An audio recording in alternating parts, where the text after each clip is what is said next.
இந்த செடியுடைய பேர் பேய் மிரட்டி இலை. இதை பேய் மிரட்டி, பேய் விரட்டி, பெருந்தும்பை அப்படின்னு சொல்லுவாங்க.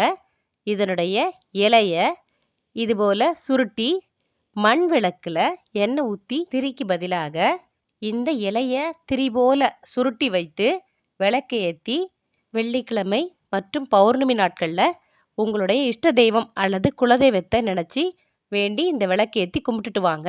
இப்படி செய்து வந்தீங்கன்னா நீங்கள் நினச்சது நடக்கும், வேண்டினது கிடைக்கும், உங்களுடைய வீடு செல்வ செழிப்பாக மாறும். இதுவரை தடைபட்டு நின்ன எல்லா விஷயங்களும் உடனடியாக நடந்துடும். வீட்டில் அமைதி, சந்தோஷம் உண்டாகும். வீட்டில் ஒரு பாசிட்டிவ் எனர்ஜி உருவாகும். இதை நீங்களே உணர முடியும். இந்த திரி எல்லா இடங்கள்லையும் கிடைக்குது. அதாவது நாட்டு மருந்து கடைகளில் லக்ஷ்மி குபேர மூலிகை திரின்னு சொல்லி கேளுங்க. இதை பற்றி நீங்கள் நல்லா தெரிஞ்சுக்கணுன்னா ஃபுல் வீடியோ நம்ம சேனலில் போட்டிருக்கேன். அதோட லிங்க் கொடுத்துருக்கேன்.